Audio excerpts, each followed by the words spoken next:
sudah diterjemahkan bahasa Indonesia 1 jilid. Bid'ah yang disampaikan Imam Syatibi, biar kita paham ya pelan-pelan.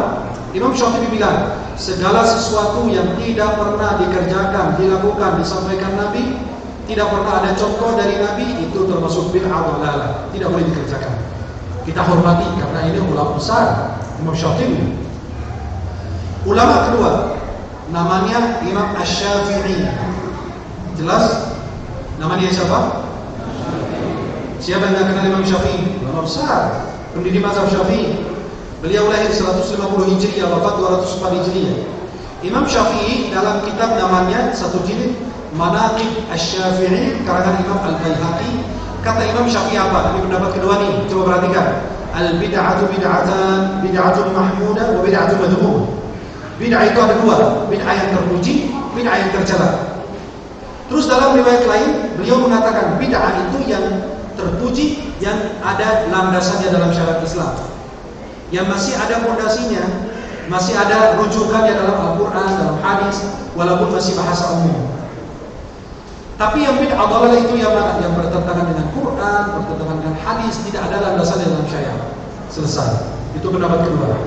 Pendapat ketiga, Imam Al-Izz bin Abdus Salam, beliau disebut Sultanul Ulama. Beliau ulama mazhab Syafi'i besar. Beliau punya kitab-kitab dalam usul fikih. Imam Al-Izz bin Abdus Salam mengatakan bid'ah itu ada berapa? 5. Ada berapa? Bid'ah yang wajib seperti belajar nahwu sharaf. Di zaman Nabi ada enggak pelajaran bahasa nahwu sharaf? Ada enggak? Itu bid'ah karena enggak ada di zaman Nabi, tapi wajib belajar karena dengan nahwu sharaf Anda paham Quran dan hadis. Jadi bid'ah wajib. Kata beliau itu ahkam taklifiyah. Kalau dalam usul fikih kita belajar al-ahkamu taklifiyah al-khamsah, hukum taklif 5. Ada yang makruh, ada yang haram, kata beliau. Wajib yang tadi belajar nahwu sharaf. Kemudian yang kedua, haram seperti mazhab Murji'ah, Qadariyah, mazhab-mazhab sesat. Yang ketiga, makruh menghiasi dinding-dinding masjid, menghiasi mushaf berlebihan Quran, itu makruh. Ya. Kemudian yang disunnahkan, diperbolehkan mubah seperti kita bermusafahah, bersalaman habis selesai sholat. Di Timur Tengah ada tradisi orang kalau selesai sholat salaman kanan kiri. Biasa kalau di Indonesia lebih keren lagi. Pas Jumatan disalamin yang kanan kiri sampai ke imam di depan sana. Disalamin semua. Itu pada saat khutbah nggak boleh. Tapi sebelum khatib naik mimbar boleh. Tapi kalau khatib naik mimbar, kotak infak bayaran aja makruh. Kalau sampai mengganggu orang haram. Tapi sayang sekali kita karena jalan haji. Jadi bid'ah itu ada bermacam-macam. Contoh, kata teman-teman kita, bid'ah itu tidak dikerjakan di zaman Nabi, berarti itu dhalalah, sesat, di neraka. Ya udah. Gini, saya ingin bertanya tentang beberapa peristiwa di zaman Nabi. Nabi lihat langsung dan Nabi diam. Apakah dan Nabi tidak mengajarkan mereka? Pertama, Bilal bin Rabah. Kalian pernah tahu enggak? Bilal bin Rabah itu suka wudu, benar enggak? Sampai Nabi bilang, aku mendengar suara sandalmu di hadapanku di surga. Karena Nabi nggak ngajarin, buktinya Nabi bertanya, apa amalan kamu wahai Bilal?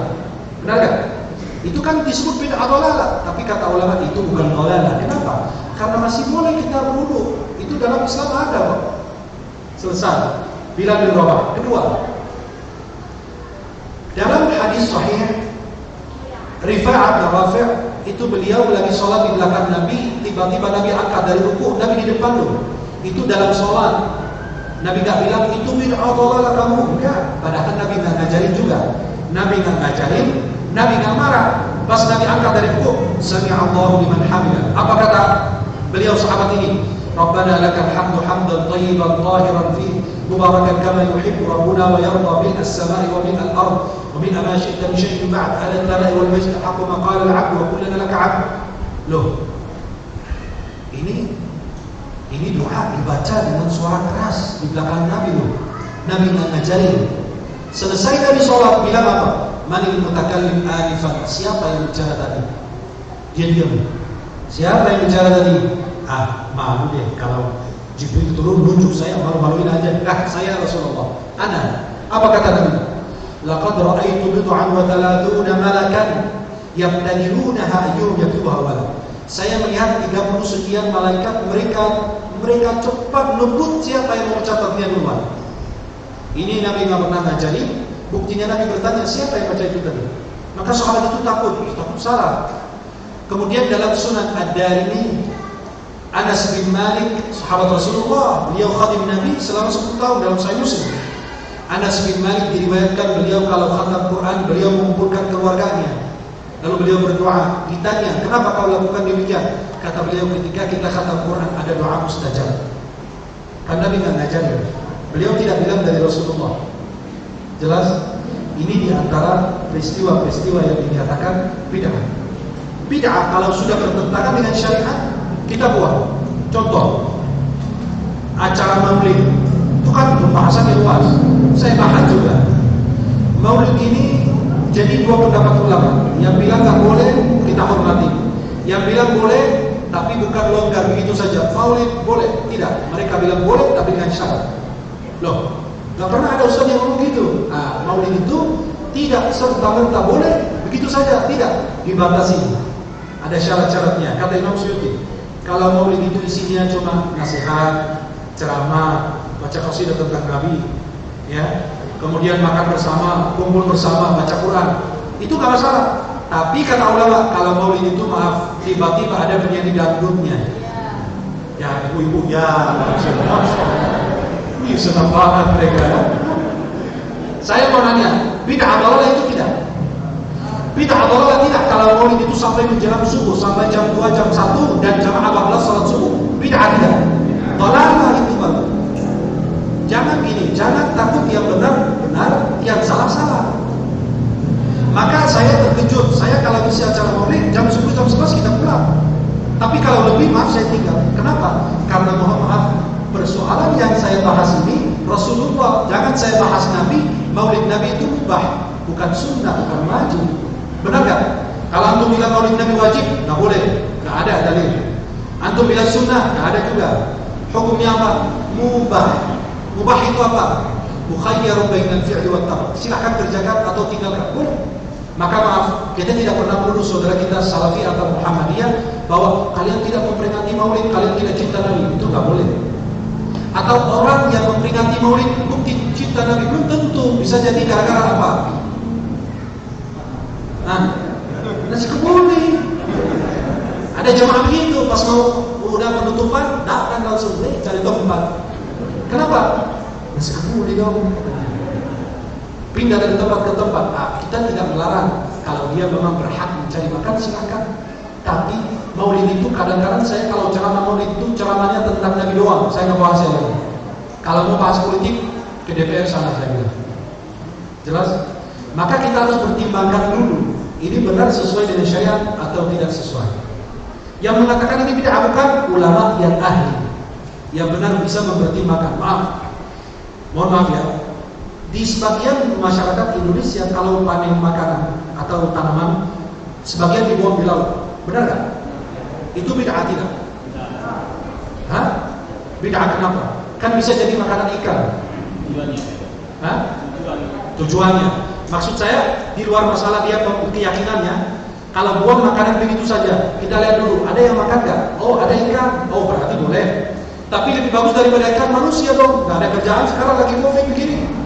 Saya bilang sama mereka ketika ditanya, Syekh hukumnya apa? Saya bilang, daripada kalian buang ikan yang makan, baru kita ambil ikan kelamaan. Hah? Masa jengkol dikasih ke ikan? Gak mungkin. Kita buang ke ikan makan, baru kita makan ikan kelamaan. Maka sekarang kita bisa apa? Kita bisa kumpulkan di satu tempat, satu ruangan, panggil masyarakat makan bersama. Itu lebih afdal. Bisa mengalihkan orang dari hal-hal yang bisa begini, bisa lebih bagus lagi.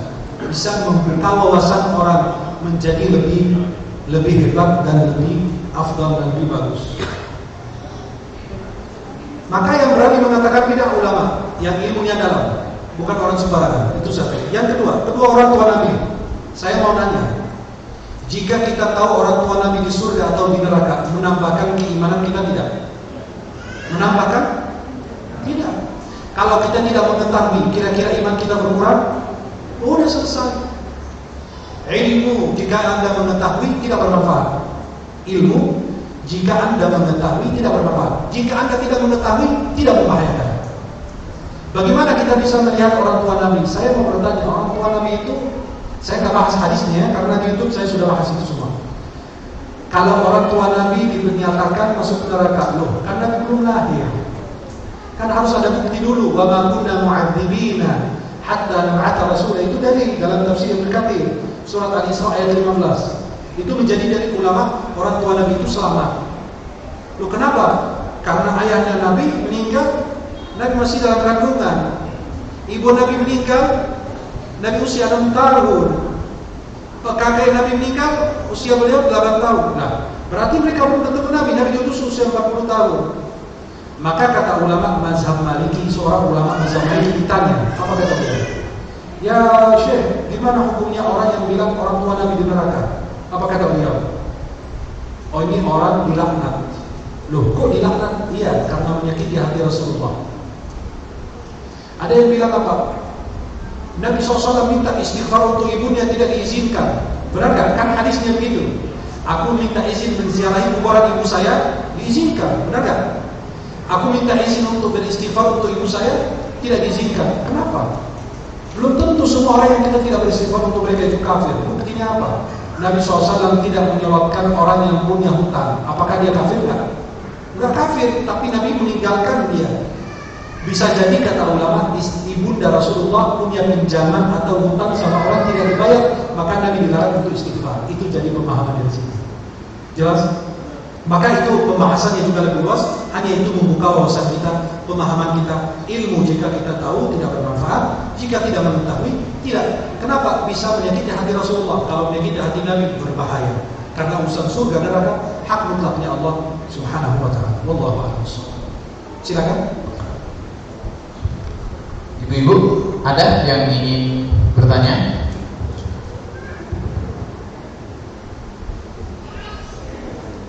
Ada?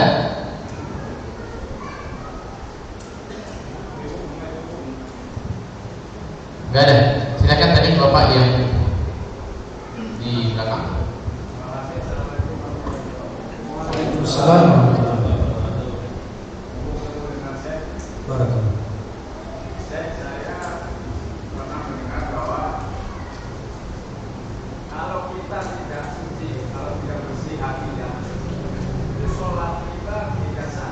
Kalau tidak bersih apa? Hatinya. Sholat kita tidak sah. Sholat kita tidak sah. Pertanyaan saya, kita bersih hati, apa sholat dulu? Keburu antum ini kita meninggal belum bersih juga. Siap. Itu akan masing seperti pemahaman yang dengan adanya kepercayaan. Mohon penjelasannya. Terima kasih. Wassalamualaikum warahmatullahi wabarakatuh. Masalah hati itu sendiri tentang pemahaman. Gini, tidak ada ulama yang mengatakan itu. Kenapa? Kalau ulama bilang hati kita harus bersih baru kita sah sholat, nggak ada yang diterima sholatnya. Benar nggak? Antum mengaku hati kita bersih nggak? Ini ada yang usia 60, yang usia 70. Hati bersih nggak? Wallahu a'lam. Kan Allah yang tahu loh. Anda nggak bisa periksa. Mau Anda periksa? Minta pisau loh. Itu tidak ada. Itu yang dimaksud bersih itu suci minal hadatsil asghar wal akbar. Kita bersih dari hadas besar, hadas kecil. Pakaian suci, badan suci, bersih, tempat suci. Itu saja. Jelas? Itu 3 yang harus dipenuhi pada saat sholat. Badan suci, maka dengan istinja dan wudu. Pakaian suci dengan pakaian yang bersih. Allah berfirman surat Al-Mudaththir, "Wa thiyabaka fatahhir." Ya. Kemudian badan suci, pakaian suci, tempat sujud kita harus suci. Ya. Kalau terpenuhi 3 ini boleh sholat. Yang masalahnya bukan tidak diterima yang hatinya suci atau tidak suci, tapi yang khusyuk atau tidak khusyuk itu diterima sholatnya. Itu pertanyaannya. Bukan yang suci atau tidak, karena hati kita belum tentu bersih. Karena kita bukan malaikat. Ya biasa sekali-sekali nakal gitu kan. Kita bukan malaikat katanya. Maka yang dimaksud adalah apakah sholat kita yang tidak khusyuk diterima atau tidak, itu pertanyaannya. Kata ulama, sholat yang tidak khusyuk gugur kewajiban, tapi tidak wajib diulang. Karena kalau kita ulang sholat yang tidak khusyuk, wallah kita tidak keluar dari masjid. Benar nggak? Selesai subuh, astagfirullah, tadi lupa apa ya? Balik lagi, ulang lagi. Maka itu bentuk kasih sayang Allah kepada kita. Yang dimaksud ulama, sholat tidak khusyuk, itu kan sholat intinya khusyuk. Kalau sampai sholat kita tidak khusyuk, kata ulama, gugur kewajiban, tapi tidak ada pahala. Ya, wallahu ta'ala a'lam. Silakan, ada yang Ada lagi? Oke. Yang di depan dulu. siap. Waalaikumsalam warahmatullahi wabarakatuh. Senyum ke sana dulu biar kelihatan foto. Masya Allah. Masya Allah. Lama banget betulnya. Masya Allah. Silakan. Barakallah. Ada pertanyaan. Ada apa? Mensegerakan beramal. Mensegerakan beramal sebelum apa datangnya fitnah-fitnah. Benar. Berarti pertanyaannya, kondisi saat ini seperti apa? Apakah sudah terlalu banyak apa ya fitnah-fitnah tadi yang kita pergunakan? Satu pertanyaan, keduanya ini pemakaian hadis doib. Hadis doib itu kan boleh dipakai, tapi kriteria itu untuk apa aja? Iya. Misalnya ini boleh, ini nggak boleh, ini nggak boleh. Itu aja Mas. Siap. Barakallah. Waalaikumsalam. Sebelum dijawab, udah dapat fotonya, alhamdulillah. Satu-satunya yang difoto tadi. Ya, yang lain kan. Jadi gini, Nabi bersabda dalam hadis dari Sahih Muslim, bersegeralah kalian dalam hadis riwayat Abu Hurairah. Bersegeralah kalian beramal saleh sebelum datang malam-malam penuh dengan kegelapan. Maksudnya apa? Fitnah-fitnah yang beredar di mana-mana sehingga kita tidak bisa lihat cahaya sama sekali. Sehingga kita benar-benar terbawa fitnah. Kita bangun tidur dengar ada berita begini, siang hari begini, sore hari begini, sehingga kita lupa dengan sholat kita, sehingga kita lupa dengan ibadah kita. Kalau sekarang belum banyak fitnah, cuma hanya mungkin fitnah medsos, fitnah apa gitu. Tapi nanti ada suatu saat fitnah-fitnah itu besar. Sampai Nabi mengatakan orang melewati kuburan saudaranya, dia berharap dia yang ada di dalam kuburan itu. Saking kejam fitnah pada saat itu. Dan tidak ada yang mengingkari kemungkaran di muka bumi. Sampai Nabi dalam Sahih Muslim mengatakan tidak akan terjadi hari kiamat kecuali orang yang hidup di muka bumi orang jahat semua. Sampai dalam Sahih Muslim juga orang tidak menyebut nama Allah. Dajjal itu muncul kalau tidak disebut namanya di mimbar-mimbar. Maka kadang-kadang saya setiap beberapa bulan sekali saya khutbah tentang Dajjal. Kenapa? Mengingatkan orang. Karena kalau sudah tidak disebut dia akan muncul. Jelas? Itu yang pertama. Yang kedua, berkaitan dengan hadis dhaif. Saya punya kitab tahqiq dan takhrij kitab Imam An-Nawawi namanya Al-Adhkar, sudah dicetak dalam bahasa Arab dan ada bahasa Indonesia.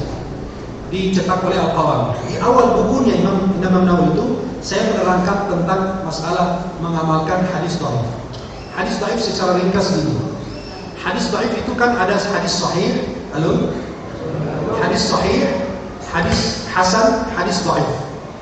Hadis sahih, hadis hasan, hadis dhaif. Hadis sahih ini yang sanadnya bersambung dari rawi ke rawi, mereka terpercaya, tidak ada pendusta. Dari awal sanad sampai akhir tidak ada ilah, tidak ada cacat. Itu semua disebut hadis sahih. Berikutnya hadis hasan yang sanadnya baik, itu yang ada kekurangan sedikit tapi bisa disebut sanadnya baik. Ya, perawinya kadang-kadang lupa, tapi bukan pendusta. Yang ketiga baru hadis lemah. Hadis lemah itu apa? Ma la yastami' fihi sifatus sahih wal hasan. Yang tidak terkumpul di dalamnya sifat hadis sahih maupun hasan. Artinya tidak ada dua cara-cara ini, enggak ada di hadis dhaif. Maka disebut hadis dhaif, hadis lemah. Hukum mengamalkan hadis lemah itu apa? Ada 3 pendapat ulama. Ulama pertama mengatakan mengamalkan hadis dhaif itu secara mutlak boleh. Dan ini kurang tepat. Yang kedua, ulama mengatakan tidak boleh mengamalkan hadis dhaif secara mutlak. Yang pertama boleh mengamalkan secara mutlak. Yang kedua, tidak boleh mengamalkan secara mutlak, termasuk Syekh Al-Albani dan lain sebagainya. Mereka tidak mengamalkan hadis dhaif. Pendapat ketiga, pendapat Imam Ibnu Hajar Al-Asqalani. Dan itu yang saya pegang. Boleh mengamalkan hadis dhaif tapi dalam bab fadhailul a'mal, keutamaan beramal. Seperti apa? Berwudu, bersedekah, hadis normal seperti ini. Ada hadis riwayat Ibnu Majah dalam sunan beliau, hadis normal. Jangan berlebih-lebihan berwudu menggunakan air berlebih-lebihan walaupun engkau berwudu dari air sungai yang mengalir. Itu hadis normal, tapi boleh diamalkan dalam fadhailul a'mal. Kenapa? Karena keutamaan beramal. Jangan mubazir, jangan boros ketika menggunakan air. Jelas? Maka hadis dhaif itu adalah hadis yang tidak ada seorang rawi pendusta. Kalau ada pendusta, itu hadis palsu. Dan tidak berkaitan dengan masalah hukum atau akidah. Kalau hadis dhaif tentang hukum, nggak boleh ada yang ngamalin. Tidak ada. Nggak boleh kita ngamalin hadis dhaif dalam bab keyakinan, tauhid, berkaitan dengan Allah, berkaitan dengan Rasul, itu tidak boleh. Maka hadis dhaif itu diamalkan di dalam bab fadhailul a'mal, keutamaan beramal. Dan ketika disampaikan jangan bilang Rasulullah bersabda, tapi diriwayatkan biar lebih aman. Ya, ruya aw warada. Maka dengan lafaz menggunakan jangan bilang Rasulullah bersabda ini, enggak. Kita bilang diriwayatkan, yang artinya ini. Kita tidak bilang Rasulullah bersabda langsung. Itu lebih aman. Jelas? Ini secara singkat tentang hadis dhaif. Wallahu a'lam. Satu orang lagi sudah. Waalaikumsalam. Oh, biar dia foto. Astagfirullah. Biar tak foto beliau, fotoin. Berdiri. Atur yang berdiri. Jangan beliau yang berdiri. Foto. Ayo, laporin besok. Mudah-mudahan beliau sudah nikah anaknya tentang poligami. Rakam. Kirim ke sini. Siap. Yang memang dari dulu masih belum lepas. Kalau seandainya dijawab, apa yang terjadi? Meninggal apa? Insya Allah. Silakan. Di antara doa yang diajarkan Nabi itu terkait dengan istighfar. Tentang apa? Tentang istighfar. Istighfar. Di antara doa yang diajarkan Nabi pada Nabi mengajarkan doa agar memohon ampunan kepada kaum muslimin, kepada orang tua, dan juga Nabi juga mengajarkan tentang tata cara sholat di hajat. Di antaranya di situ ada istighfar juga. Nah, pertanyaan saya, apakah doa yang diajarkan Nabi itu kepada kita boleh kita mendoakan kembali kepada Nabi seperti ya Allah ampunilah Nabi kami, atau ketika Nabi sholat dengan doa yang diajarkan oleh Nabi seperti itu. Nah, tahu saya Ustaz, ketika doa itu disampaikan kepada Nabi, itu ada Nabi yang boleh doa hanya disampaikan selama saja, karena memang tidak beradab. Maka itu bukan ajar kepada Nabi. Jangan marah. Ya. Kemudian yang kedua, Nanti keburu darah tinggi. kemudian yang kedua, hadis-hadis yang terkait dengan ancaman. Ancaman. Ya, ketika ada seseorang yang tidak mau sholat kemudian dibakar, yang pada hakikatnya tidak pernah ada kejadian yang seperti itu. Jadi juga hadis yang menyangkut tentang seorang anak yang berdosa pada ibunya, kemudian si anak tersebut susah matinya. Ibunya karena tidak mau memaafkan pada anak. Kemudian Nabi mengancam bakar yang lain. Nah, ketika hal-hal itu dilakukan, nah pertanyaan saya Ustaz, apakah ancaman itu bersifat majasi atau hakiki? Terima kasih. Assalamualaikum. Ini pertanyaan penuh dengan amanahan, penuh dengan ini, masya Allah. Gini ya, akhi. Pertanyaan yang pertama tentang Rasulullah. Itu pembahasannya bukan pembahasan tauhid, tapi pembahasan fikih. Ada kitab dari guru kami di Al-Azhar, beliau itu Ustazul Fiqih Muqarrab. Namanya Dr. Abdul Fattah Idris. Ada bukunya beliau. Beliau itu perbandingan fikih mazhab. Perbandingan mazhab ya, mazhab. Beliau ada pertanyaan dalam kitabnya, sesuatu yang boleh dihadiahkan kepada orang yang meninggal. Di antara pembahasan kitabnya beliau ada pertanyaan, bolehkah menghadiahkan Al-Fatihah kepada Rasulullah atau tidak? Jelas? Beliau ada pertanyaan itu, kemudian ada dua pendapat ulama. Ada yang mengatakan tidak perlu karena Nabi sudah, tanpa kita kirim Nabi dapat pahala dari kita. Karena kita belajar Islam melalui siapa? Mau nggak mau dari Rasulullah, tapi melalui para sahabat gitu. Asal usulnya dari sananya, maka Nabi tidak perlu dikirimin, udah dapat. Jelas? Dan pendapat kedua mengatakan tidak mengapa kalau Anda sebagai bentuk Anda berterima kasih kepada Rasulullah, Anda hadiahkan, itu nggak masalah. Jelas? Kalau Anda bilang ya Allah ampuni Rasulullah, itu menurut saya kurang tepat. Kenapa? Karena Allah berfirman dalam Al-Quran, liyaghfira laka Allahu ma taqaddama min dzambika wa ma ta'akhkhar. Allah ampuni dosa yang lalu maupun yang akan datang, karena Nabi itu maksum. Dalam hadis Sahih Bukhari Muslim dari Al-Mughirah bin Syu'bah, Rasulullah itu bangun malam sampai kakinya bengkak. Kata Nabi ketika ditanya, Rasulullah, bukankah engkau sudah diampuni dosanya yang telah lalu maupun yang akan datang? Kata Nabi, afala uhibbu an akuna 'abdan syakura? Bukankah aku menjadi hamba yang bersyukur kepada Allah? Hadisnya dalam kitab Riyadhus Shalihin Imam Nawawi. Jelas? Maka kenapa salawat? Salawat itu karena sudah ada perintah dari Allah. Dan salawat itu kan beda. Inna Allah wa malaikatahu yusalluna 'ala nabi. Terus salawat Allah kepada Nabi seperti apa? Allah memuji Nabi di hadapan para malaikat. Allah Subhanahu wa taala mensanjung Rasulullah, ini kekasihku, ini Muhammad, ini apa? Allah mensanjung Nabi SAW. Yang kedua, doa dari kita itu berbeda. Dari Abi Aliyah dalam Sahih Bukhari, salatullahi ala nabi tanahu alaihi. Salawat Allah kepada Nabi adalah Allah memuji Nabi di hadapan para malaikat. Ya. Kemudian malaikat mendoakan Rasulullah agar diberikan tempat al-maqam al-mahmud. Antum kan dalam habis salat, habis azan baca doa apa? Allahumma rabb hadhihi da'wati hadhihi al-maqam al-mahmud. Apa? Tempat tertinggi. Itu dengan doa, itu dengan shalawat. Tapi kalau untuk istighfar, saya kurang tepat memilihnya. Jelas? Tapi kalau mendoakan Nabi seperti Al-Fatihah, ada masa bilang boleh, tak apa. Dan tanpa antum kirim ke Rasulullah juga udah dapat pahala. Nggak perlu juga Nabi dapat pahala kita semua ini. Kenapa? Karena melalui Rasulullah kita sudah mengenal Allah. Melalui Rasulullah kita bisa sholat. Melalui Rasulullah kita bisa baca Quran dan lain sebagainya. Jelas?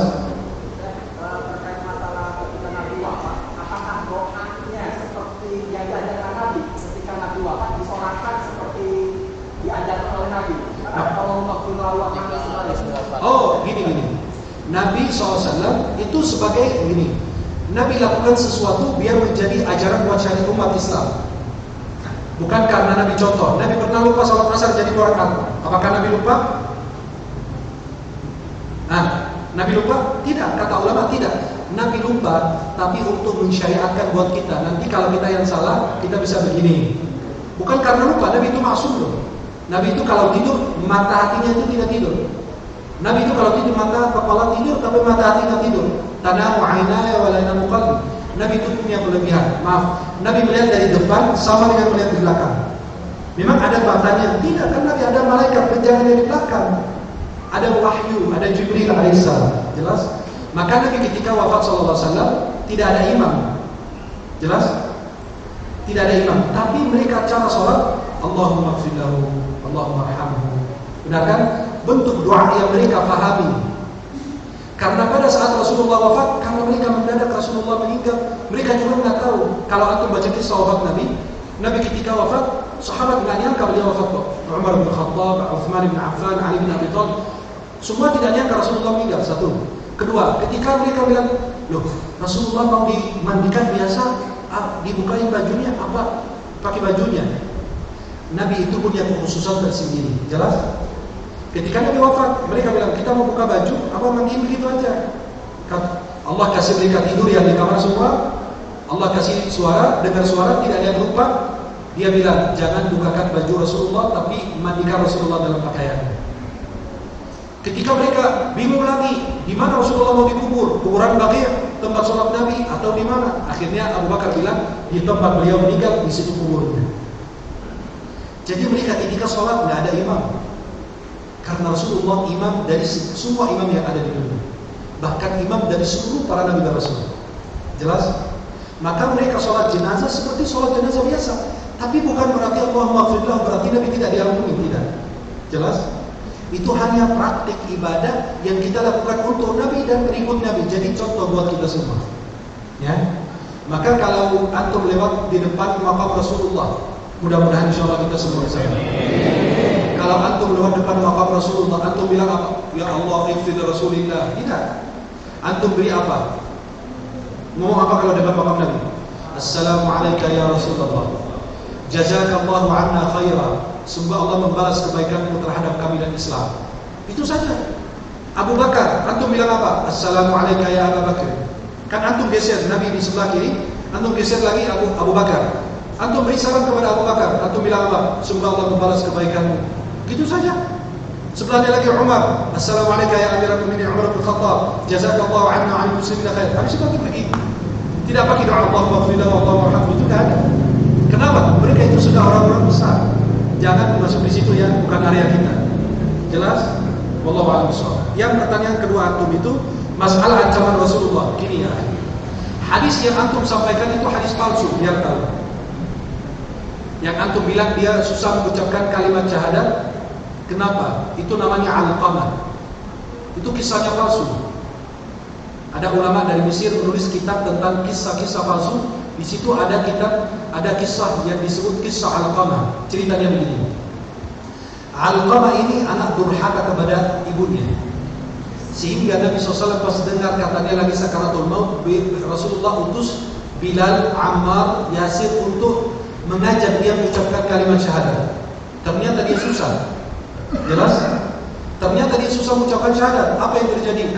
Kata Rasulullah apa? Memang orang tuanya hidup. Kata sahabat, ya Rasulullah, ibunya masih ada. Ya udah.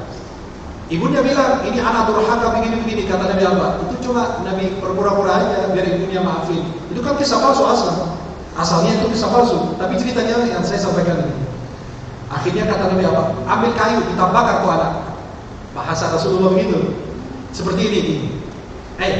Kamu kalau keluar lagi, saya bunuh kamu. Antum bunuh kan? Anak antum kalau lagi main di jalan atau berantem sama anak tetangga, antum bilang, kamu keluar lagi, saya sembelih kamu. Akan dilakukan kan? Itu ancaman untuk menakuti doang. Biar orang ada rasa takut gitu. Karena kalau manusia tidak ada ancaman, dia tidak akan takut.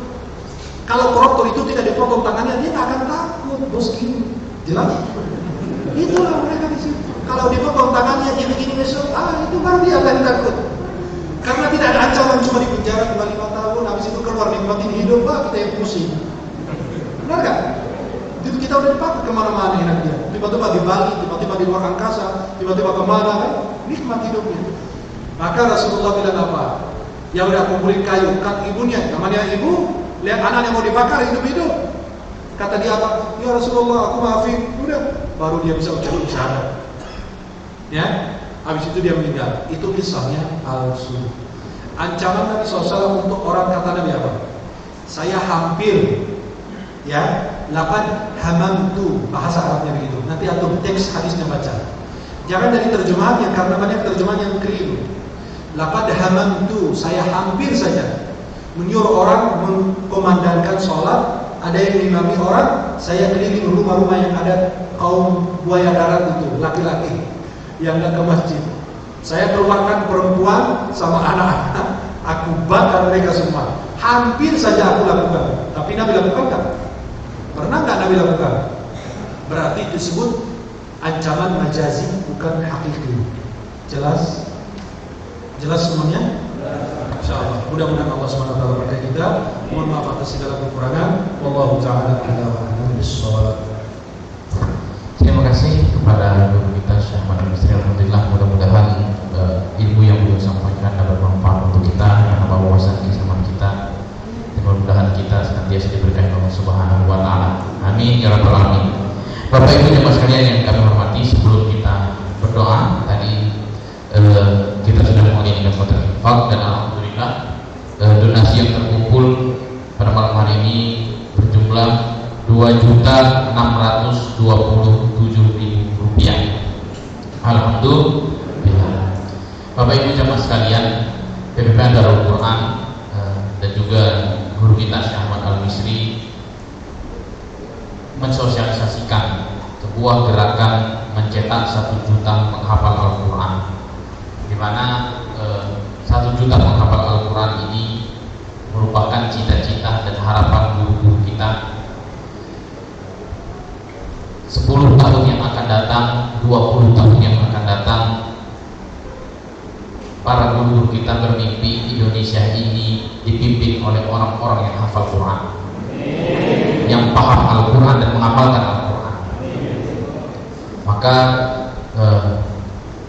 pekerjaan ini adalah pekerjaan yang tidak mudah. Makanya kami keliling dari kota ke kota, dari masjid ke masjid, bahkan dari provinsi ke provinsi untuk mensosialisasikan gerakan mencetak 1 juta penghafal Al-Quran. PPK Darul Quran, alhamdulillah program ini sedang berjalan. Kita sudah mensupport, membantu ribuan rumah tahfiz yang tersebar di seluruh Indonesia. Dan ada kisah, salah satunya kita lagi pembangunan rumah tahfiz di Kota Palembang. Ada 3 yang membutuhkan bantuan support, di mana membutuhkan sarana prasarana, dimulai dari kasurnya, kemudian biaya pendidikannya dan mushafnya, semuanya kita support. Dan untuk di Banten ini alhamdulillah PPK Darul Quran sudah berjalan pesantren tahfidz dan full beasiswa. Dan ini kita keliling ya, bahkan sampai ke Medan perjuangan kita, karena perjuangan ini tidak mudah. Kita perlu berjamaah. Dan perlu kami sampaikan, alhamdulillah dari ada 9 pesantren khusus dan semua juga full beasiswa. Alhamdulillah sudah ratusan yang sudah menyelesaikan hafalannya. Saat ini mereka ada yang lagi melanjutkan pendidikan di dalam negeri maupun di luar negeri. Kita yakin dan percaya apabila kita bersama-sama, kita berjamaah, cita-cita dari guru-guru kita ini akan segera terwujud. Maka pada malam hari ini Bapak Ibu jamaah sekalian, kami ingin mengajak jamaah yang hadir pada malam hari ini, mari sama-sama kita support program guru-guru kita. Dengan cara apa? Dengan cara komitmen sedekah terbaik. Apa yang dimaksud dengan komitmen sedekah terbaik? Bapak Ibu jamaah sekalian, cukup kita memasang niat dalam hati kita bahwasanya nama saya ingin tercatat dalam perjuangan ini. Masalah uangnya tidak harus malam hari ini, bisa besok, lusa, bulan depan, ataupun bisa Allah memberikan kita rezeki. Nanti Allah lah yang akan menyampaikan niat kita. Nanti Allah yang akan membukakan jalan niat kita. Dan kami menyampaikan ini dari masjid ke masjid, dari musola ke musola. Yuk sama-sama kita support. Yuk sama-sama kita bantu guru-guru kita ini untuk mewujudkan cita-cita 1 juta penghafal Al-Quran. Dan kita berdoa kepada Allah Subhanahu wa Ta'ala, dari 1 juta penghafal Al-Quran itu ada di antaranya anak cucu dan keluarga besar kita. Dan juga kita berdoa kepada Allah Subhanahu wa Ta'ala, bisa atas ketika kita sudah berkomitmen dalam hati kita, kita niatkan bahwa sedekah ini atas nama kedua orang tua kita yang mungkin pada hari ini sudah meninggal. Karena setiap ayat, setiap juz para santri-santri baca, sepanjang ayat yang memurojaah hafalan-hafalan yang kita bantu mereka dengan makan mereka, dengan biaya pendidikan mereka, maka kita yakin dan percaya insya Allah sejauh itu juga pahala yang akan terus mengalir. Maka pada malam hari ini, bagi Bapak Ibu jamaah sekalian yang ikut komitmen sedekah terbaik, sebagai tanda apresiasi kami, guru kita Syekh Ahmad Al-Misri akan membagikan buku yang beliau tulis langsung, yaitu Kemuliaan Ahlul Quran. Dan ini kita akan berikan kepada jamaah sebagai bentuk tanda apresiasi dan hadiah kepada jamaah sekalian tentang kemuliaan Ahlul Quran. Dan ini akan kita bagikan jamaah yang ikut komitmen sedekah terbaik. Dan uangnya tidak harus malam hari ini, bisa besok, lusa, ataupun saat Allah berikan kelapangan dalam hidup kita. Yang penting Bapak Ibu jamaah sekalian memasang niat, berkomitmen, dan insya Allah kita yakin dan percaya kepada Allah lah yang menyampaikan niat kita. Dengan mengucapkan Bismillahirrahmanirrahim, teknisnya silakan angkat tangan. Untuk 2 orang pertama kami berikan kesempatan untuk maju ke depan, nanti akan diserahkan langsung oleh guru kita Syekh Ahmad Al-Misri secara simbolis dengan nominal 5 juta rupiah. Ada uangnya, tidak harus hari ini, bisa besok, lusa. 2 orang ada yang berani berkomitmen untuk perjuangan mensupport program 1 juta penghafal Al-Quran untuk Indonesia. Ada? Bismillah, kuatkan hati kita, kuatkan iman kita, yakin insya Allah nanti Allah lah yang akan menyampaikan niat kita dan hajat kita, dan berdoa kepada Allah Subhanahu wa Ta'ala semoga yang kita punya hajat Allah kabulkan hajat-hajat kita, yang kita punya masalah Allah selesaikan masalah-masalah kita. Ada? Dengan nominal 5 juta rupiah mensupport program mencetak 1 juta penghafal Al-Quran, dan donasi yang terkumpul kita kumpulkan, kita salurkan untuk fasilitas santri, makan santri, kemudian kita berikan Al-Quran, kita berikan seragam, semuanya kita fasilitasi untuk mereka mempermudah menghafal Al-Quran. Ada nominal 5 juta rupiah. Silakan Bapak Ibu jemaah sekalian, bismillah. Baik, kalau tidak ada kami berikan kesempatan yang kedua dengan nominal 3 juta rupiah. Bismillah, silakan. Ada 3 juta rupiah. Ibu-ibu ada? Bismillah, ini adalah bentuk perjuangan kita. Kita mencatatkan nama kita dalam perjuangan 1 juta penghafal Al-Quran, mana guru kita Syekh Ahmad Al-Misri dan juga cita-cita dari almarhum Syekh Hadi Jaber, dan juga dilanjutkan oleh adik beliau untuk sukses program ini, dan juga guru-guru yang lain, Ustaz Yusuf Mansur dan guru-guru yang lain sudah berkomitmen untuk melanjutkan perjuangan ini. Silakan ada dengan nominal 3 juta rupiah. Bismillah. Bismillah, ada? Kami berikan kesempatan 2 orang untuk maju ke depan, dan bukunya akan diserahkan langsung oleh guru kita Syekh Ahmad Al-Misri.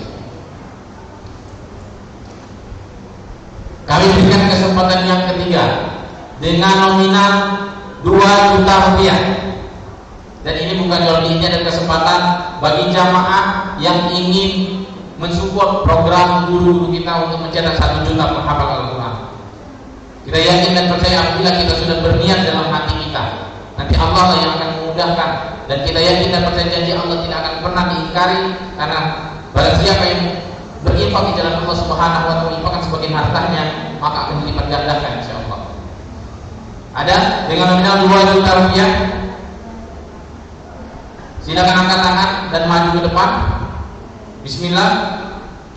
Bapak Ibu jemaah sekalian, dan perlu kami sampaikan, alhamdulillah program ini sedang berjalan dan sudah ribuan rumah tahfiz yang kita support, dimulai dari Aceh sampai ke Makassar, semuanya kita bina, dan ada yang bina kita dan juga ada yang bermitra dengan kita, dan kita support mereka. Dan ada 11 pesantren khusus yang tersebar di seluruh Indonesia, ada di Medan, ada di Sumatera Selatan, ada kalau di Banten ini ada pesantren tahfidz Darul Quran yang full beasiswa, dan ini mereka full beasiswa karena kita ingin mempunyai harapan, mempunyai cita-cita untuk mewujudkan 10 tahun yang akan datang, 20 tahun yang akan datang, mereka-mereka inilah yang akan mengambil untuk membangun kebijakan di negeri ini. Ada 1 orang, silakan tim kita mau pilih yang ikhwan. 1 orang, baru 1 orang, silakan. Bismillah. Ada bapak angkat tangan biar tim kita yang ngambilin. Ada lagi dengan nominal 2 juta rupiah. Bismillah, niatkan di dalam hati. Ini adalah bentuk perjuangan kita. Ada lagi dengan nominal 2 juta rupiah. Bismillah. Sekarang kami berikan kesempatan berikutnya dengan nominal 1 juta rupiah. Silakan. Ada 1 juta rupiah. Ada 1 orang. Silakan untuk maju ke depan. Bukunya akan diserahkan langsung oleh guru kita Syekh Ahmad Al-Misri. Silakan Bapak untuk berdiri. Ada lagi dengan nominal 1 juta rupiah. 2 orang. Silakan. Silakan tim. Yang belum mencatatkan nama silakan Bapak maju dengan nominal 1 juta rupiah. Saya masih berikan kesempatan pada jamaah sekalian. Uangnya tidak harus malam hari ini, nanti teknisnya akan dijelaskan oleh tim kita. Silakan. Bismillah, silakan Bapak. Kami masih berikan kesempatan untuk maju ke depan dengan nominal 1 juta rupiah. Untuk maju ke depan dan bukunya diserahkan langsung ke guru kita sebagai tanda terima kasih, tanda apresiasi, dan ini merupakan satu hadiah dan kenang-kenangan dari guru kita Syekh Ahmad Al-Misri.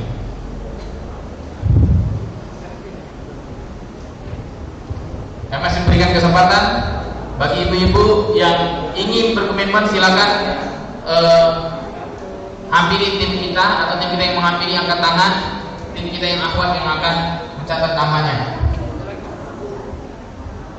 Silakan untuk berkomitmen mencetak 1 juta penghafal Al-Quran.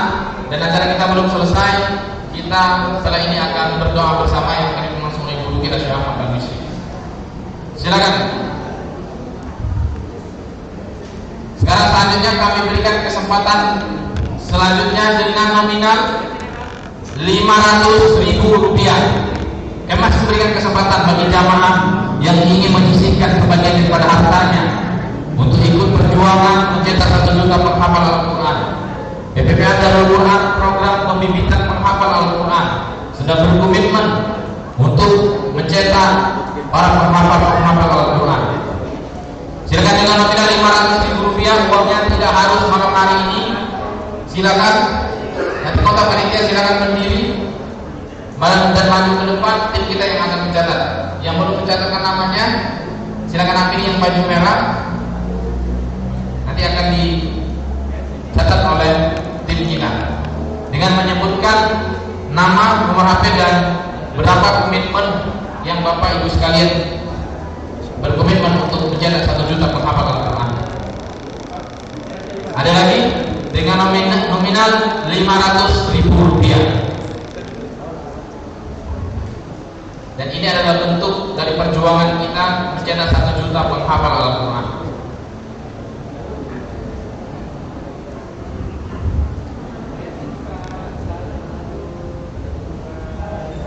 Selanjutnya, sebelum kita doa bersama, kami berikan kesempatan terakhir bagi jamaah yang ingin komitmen dengan nominal 300.000 rupiah. Silakan angkat tangan dan hampiri tim kita. Yang ingin mendapatkan bukunya mengambil foto, silakan maju ke depan dengan nominal 300.000 rupiah untuk mencetak 1 juta penghafal Al-Quran. Bismillah. Dan ini adalah bentuk perjuangan kita bersama. Bapak Ibu jamaah sekalian sudah mencatatkan namanya dan berdoa kepada Allah Subhanahu wa taala semoga Allah mudahkan daripada niat Bapak Ibu jamaah sekalian. Dan juga kami tim dari PPPA Darul Quran juga mendoakan semoga Allah Subhanahu wa taala melipat gandakan donasi yang telah Bapak Ibu jamaah sekalian komitmenkan, dan semoga yang punya masalah Allah selesaikan masalahnya, yang punya hajat Allah kabulkan hajatnya. Silakan Bapak Ibu jamaah sekalian yang ingin berkomitmen mencetak 1 juta penghafal Al-Quran dengan nominal yang terakhir tadi kami berikan kesempatan dengan nominal 300.000 rupiah.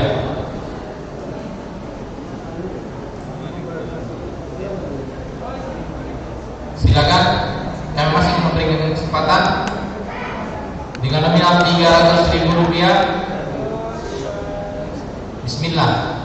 Ini adalah kesempatan bagi jamaah sekalian untuk menyisihkan hartanya, menyisihkan rezeki yang telah Allah titipkan kepada kita, dan kita yakin dan percaya dengan uang yang kami sebutkan tidak akan mengurangi harta kita, akan tidak mengurangi kekayaan kita, dan bahkan Allah Subhanahu wa taala akan melipat gandakan. Dan donasi yang akan terkumpul pada malam hari ini akan kita salurkan untuk program penghafal Al-Quran. Silakan, ada lagi? Terima kasih. Ada? Silakan. Kami masih berikan kesempatan yang belum mencatatkan namanya nanti bagi tim kita. Ya, kami masih memberikan kesempatan seluas-luasnya bagi jamaah yang bagi jamaah yang ingin mensupport, membantu program kita cetak 1 juta penghafal Al-Quran, nanti silakan kunjungi gerai kita, baik nominal di atas yang kami sebutkan atau di bawah nominal yang kami sebutkan, tidak masalah. Yang penting Bapak Ibu jamaah sekalian sudah berniat dan berkomitmen untuk membantu mensupport program kita mencetak 1 juta penghafal Al-Quran. Kami ucapkan terima kasih. Kita langsung saja doa yang akan dipimpin langsung oleh guru kita Syekh Ahmad Al-Misri. Gimana? Belum selesai? Kita doa dulu Pak. Pada Syekh Ahmad kami persilakan. Bismillahirrahmanirrahim. Alhamdulillahirabbil alamin. Allahumma lakal hamdu kulluhu wa lakal syukru kulluhu wa ilaika yurja'ul amru. Allahumma shalli ala sayyidina Muhammadin fil awwalin wal akhirin. Wa shalli alayhi ya rabbana fi kulli waqtin wa hin. اللهم اغفر لنا ولوالدينا وارحمهما كما ربيانا صغارا. اللهم ارحمنا بالقرآن. اللهم ارحمنا بالقرآن واجعله لنا إماما ونورا وهدى ورحمة. اللهم ذكرنا منه ما نسينا. اللهم ذكرنا منه ما نسينا وعلمنا منه ما جهلنا وارزقنا تلاوته آناء الليل وأطراف النهار على الوجه الذي يرضيك عنا يا رب العالمين. اللهم ألهمنا بآداب القرآن وحسن أخلاقنا بالقرآن واجعلنا من أهل القرآن ومن محب القرآن. يا رحيم يا رحمن. اللهم اجعل جمعنا هذا جمعا مرحوما وتفرقنا من بعده معصوما ولا تجعل فينا ولا منا ولا بيننا شقيا ولا محروما.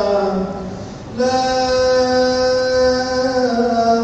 إله إلا أنت سبحانك إنا كنا من الظالمين.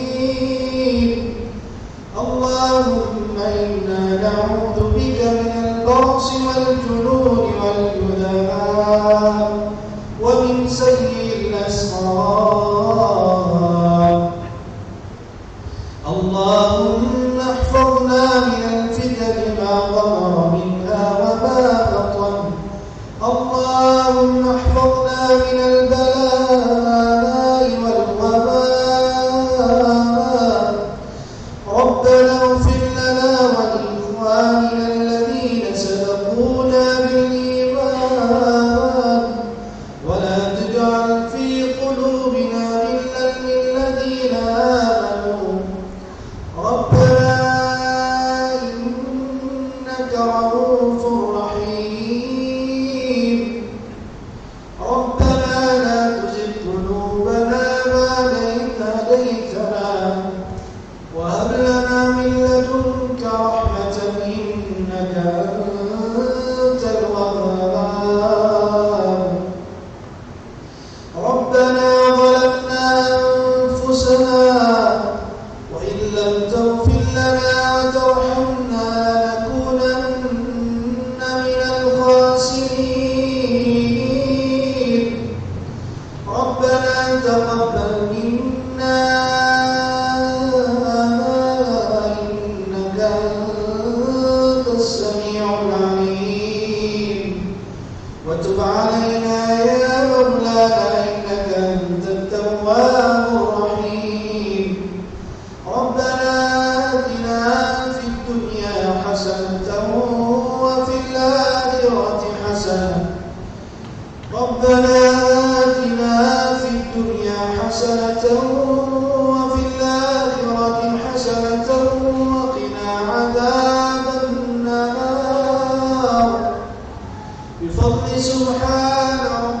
رب العزة عما يصفون